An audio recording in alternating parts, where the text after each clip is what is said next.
tudo que tu olha pra trás, assim, o que tu acha que é mais legal, que tu fica mais orgulhoso na tua trajetória e na trajetória em que tu participa do teu irmão?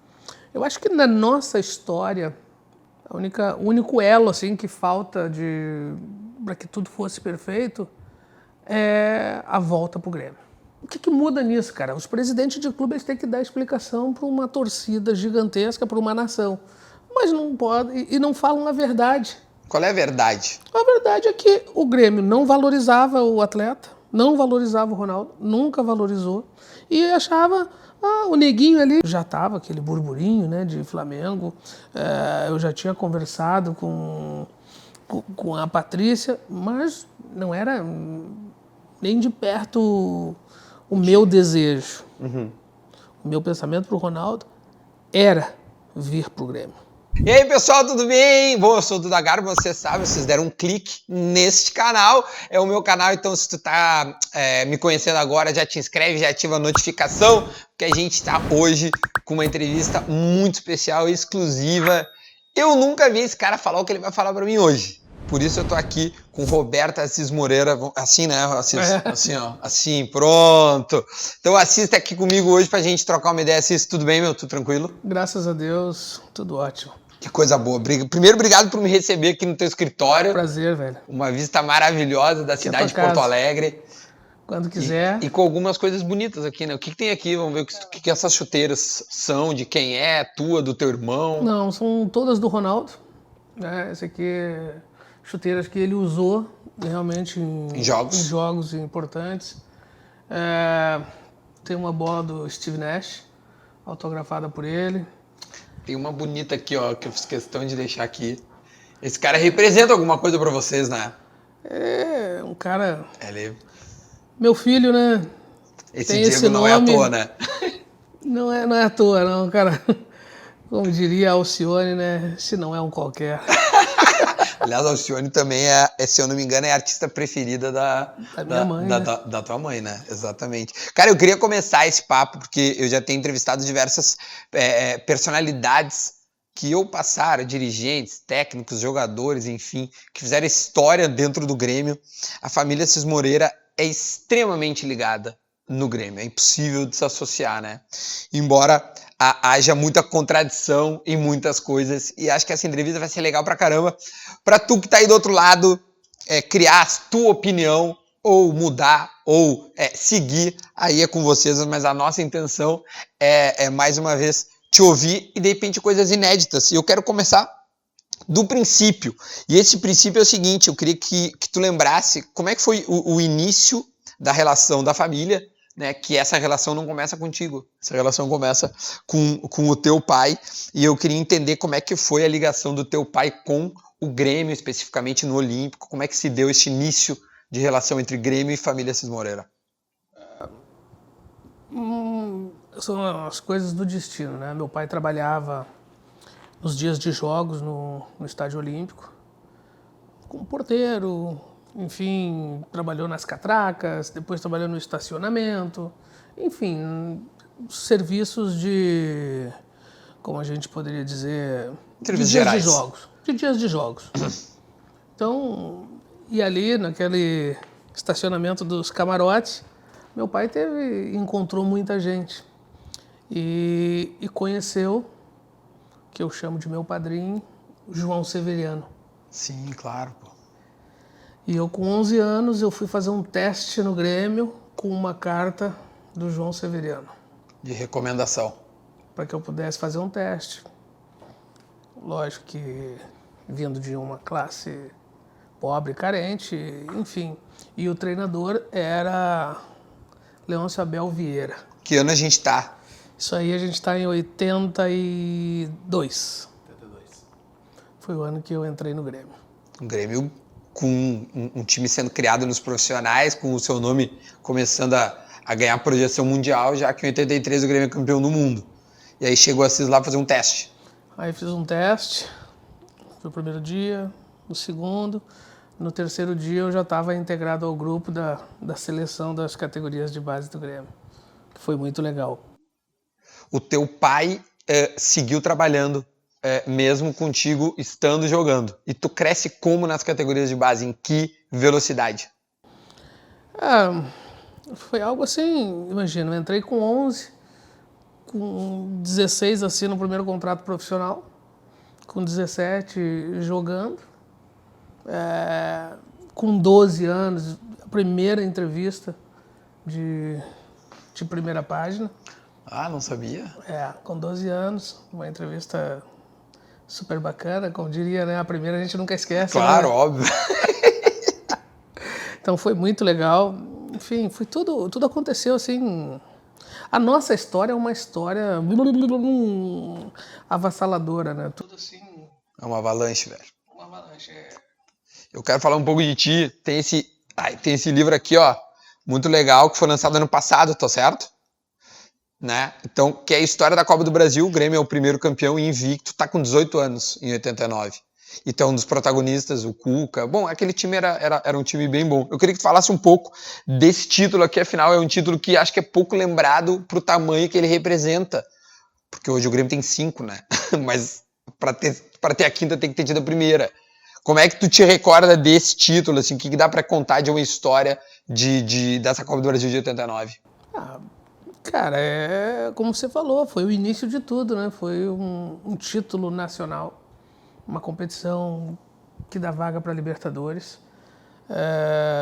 O Grêmio vinha buscando essa conquista, né, nacional, de ter oportunidade de ter títulos nacionais. E a Copa do Brasil foi sensacional. Pra gente foi muito marcante. A gente tinha um time muito bom, com uma estratégia perfeita. A gente sabia das nossas limitações, mas sabia das nossas qualidades também. Então, aprendi muito com aquela galera. Pô, só Te lembra o time? jogadores, imagina, pô, tinha Mazzaropi, Edinho, Luiz Eduardo, Isso aí. Alfinete, Elcio. Paulo Egídio, não? Paulo Egídio também. Paulo Egídio. Tinha Jandir. Isso. Lino. Bonamigo? Lino, não. Bonamigo já tinha saído. Já tinha saído. Chamava Cristóvão. Cristóvão, poxa. Senhor jogador. Tu tinha 18 anos, tu era o mais jovem, tu tava subindo, né? O que se esperava do Assis? O que se falava dele? Eu quero que tu trace a ascensão, sabe? Eu quero que tu faça, pra depois a gente poder falar mais além do Ronaldo e fazer essa... Porque tu era um fenômenozinho da base também, né? Infelizmente, a seleção brasileira, né? Eu joguei em todas as categorias da seleção brasileira. E isso te tira muito, né, do dia a dia do clube. Porque imagina, uma vez por mês você está fora. Então sempre quebra essa tua continuidade no time.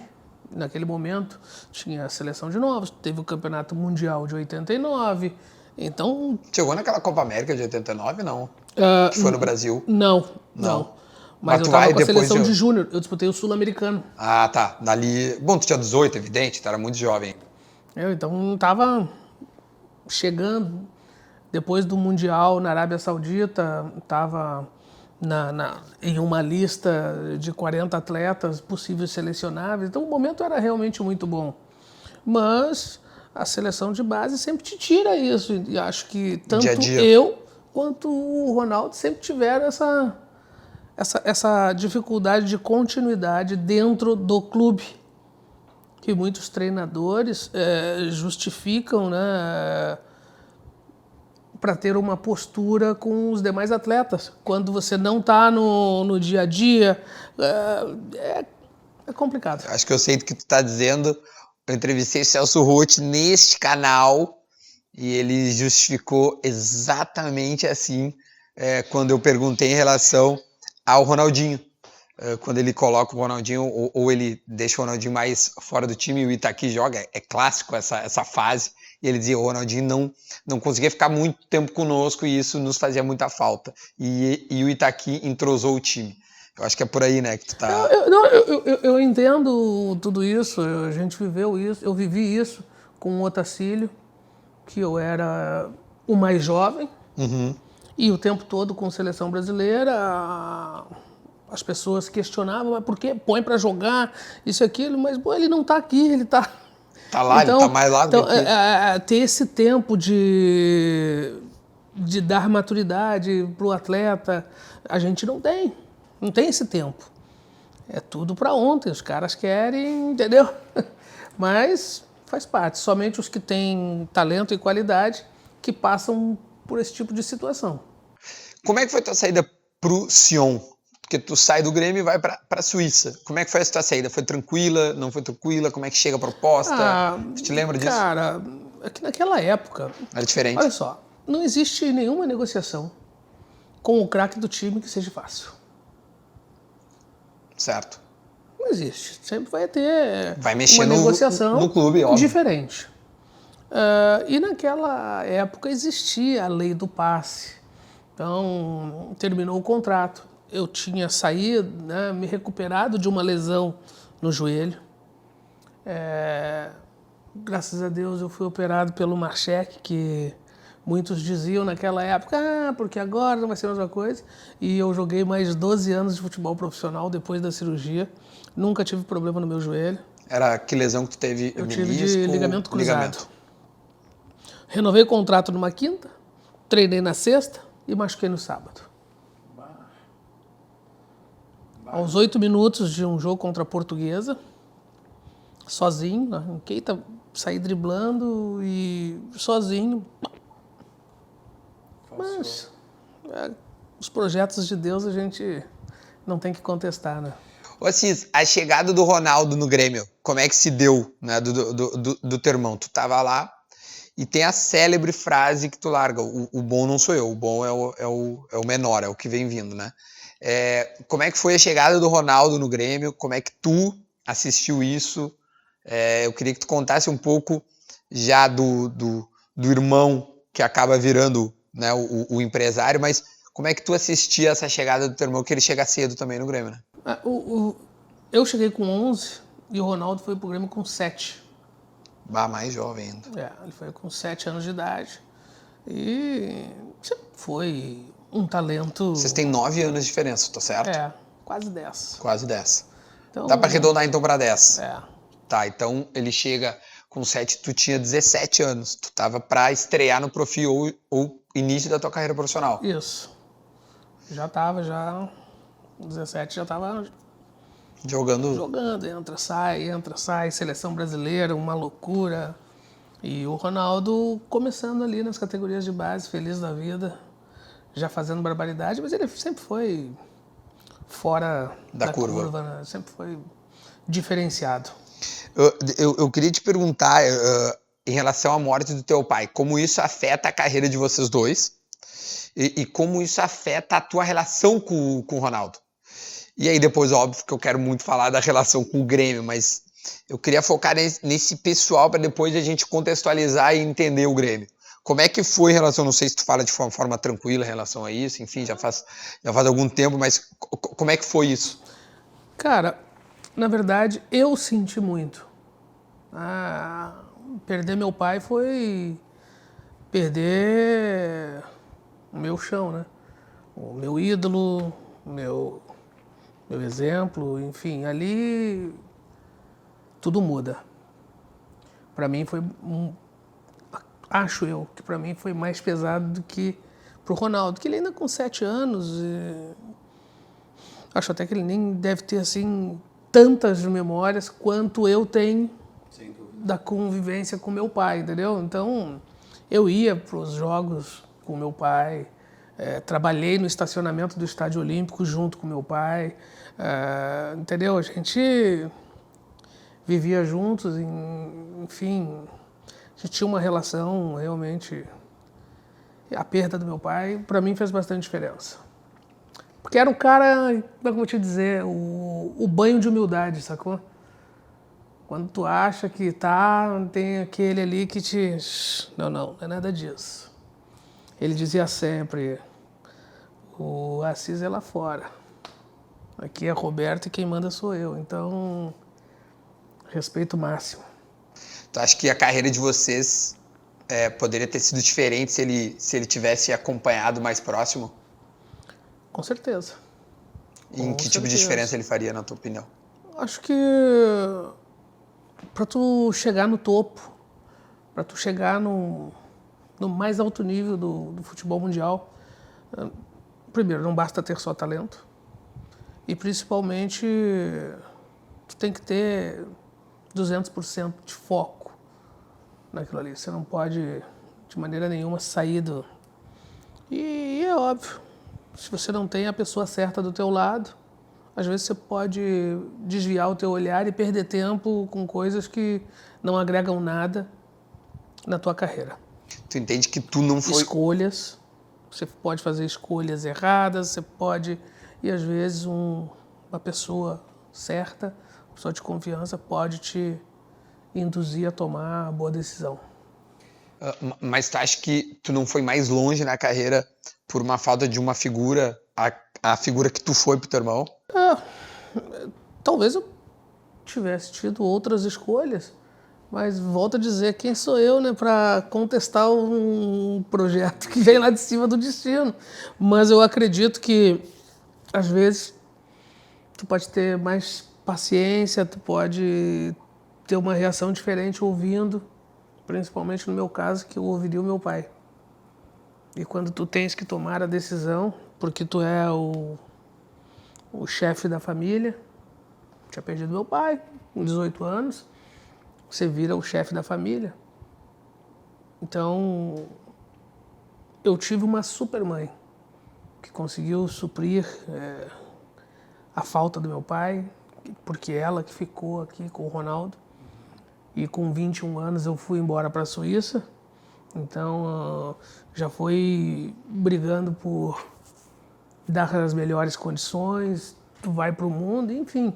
Talvez eu tivesse ido para Portugal, talvez tivesse ido para outro país e não a Suíça, mas ao mesmo tempo a Suíça me deu coisas que talvez outros países não me dariam. Então acho que eu sou feliz. Às vezes o cara, poderia ter ido, velho, poderia também.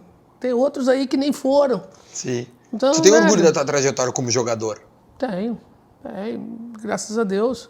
Obviamente, se não tivesse a lesão naquele momento, com certeza teria tido uma outra carreira. O que muda na vida de um atleta são momentos como esse. As lesões podem realmente te tirar de um nível de crescimento, pode te retardar em oportunidades. Imagina que tu fica 8 meses fora da vitrine. Não, é óbvio. Hoje você tem aí uma medicina que avançou tremendamente. Né? Você tem a internet que não te deixa sair. Sim. Né? Naquela época não existia nem celular, velho. Sim, a gente está falando do início dos anos 90. Você tá entendendo? Então a gente viveu uma outra época. Entendo que os outros poderiam falar isso também, mas aconteceu. 30 anos é uma diferença. Ô Assis, como é que foi para ti a decisão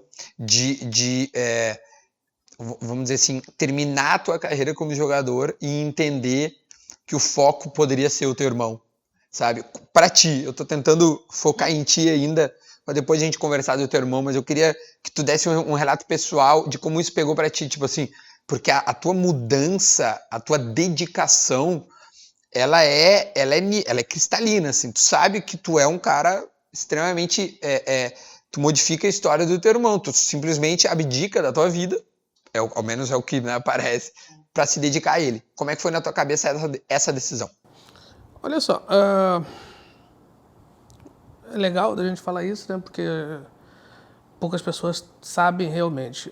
O Ronaldo sempre foi um negócio de família. Toda a família sempre esteve envolvida. Minha irmã, minha mãe, a gente sempre conversou antes de qualquer decisão e a gente sempre cuidou do Ronaldo. O Ronaldo nunca teve outro agente, outro representante, essa figura nunca existiu. A única pessoa que acompanhou minha mãe porque eu estava fora do Brasil foi o Machado, que eu pedi para ele, velho, acompanha minha mãe só para ver se está tudo ok lá, só confere lá porque já está tudo organizado. E ele acompanhou minha mãe e foi isso. Tá? Então, é um amigo que eu tenho desde sempre, me conheceu com 11, 12 anos ali jogando um campeonato brasileiro mirim. Sério, velho? É. O Machado também não ferveu nessa aqui, olha, ele tá no mercado há muitos anos, é um guerreiro, é um cara super vitorioso, um amigão que eu tenho, um amigão que a vida me proporcionou, enfim. E o Ronaldo foi isso, sempre foi família, sempre foi compartilhado dentro de casa, todas as decisões, a gente sempre conversou muito, tanto com ele quanto com mãe e irmã, então nunca foi assim, porque o Assis, isso e aquilo, realmente assumo esta figura, mas não, sempre foi isso, Sim. entendeu? Não é que eu parei para fazer isso, não, sempre foi. Entendi, então em nenhum momento houve um rompimento. Exatamente. Tu conciliava. Quando foi em Montpellier que eu decidi que não estava mais, já estava começando a ver outras coisas, e o meu último ano não foi legal. Eu tinha mais 2 anos de contrato ainda, eu tinha mais 1 ano de contrato com o Montpellier. O presidente queria que eu ficasse, Luiz Nicolan, queria que eu ficasse. Não, Roberto, fica, você é importante. Pô, presidente, eu não sou importante, eu não sou animador de vestiário. Se eu não jogar, eu estou infeliz. Então, eu passei 1 ano difícil, machuquei, aí voltei a jogar no final do campeonato. Que ano é isso, perdão, só pra gente pegar a timeline? Foi 2001. 2001. 2002. 2002. Bom, o Ronaldo já estava estourando, né? Não, ele Estouradaço. estava no Paris Saint-Germain e eu estava no Montpellier. Cara, a saída do Ronaldinho, tu tava jogando. Sim. Eu tava no Corinthians. Eu lembro de ti no Corinthians. Aí eu rescindi meu contrato com o Corinthians e foi os 6 meses que eu fiquei aqui que a gente resolveu a situação do Ronaldo e eu voltei para a França. E aí ele foi pro Paris e tu foi pro Montpellier. A saída do Grêmio ainda é algo nebuloso ou não é mais? Será que é? Será que não é? Vocês vão saber na semana que vem. A gente vai seguir nessa entrevista exclusiva com Roberto Assis Moreira em 2 momentos, em lances polêmicos, episódios com Ronaldinho e Grêmio, 2000 e também 2011, ou seja, 10 anos. Então tá, enquanto isso, te inscreve no canal, ativa a notificação e semana que vem tem mais Roberto Assis Moreira exclusivos.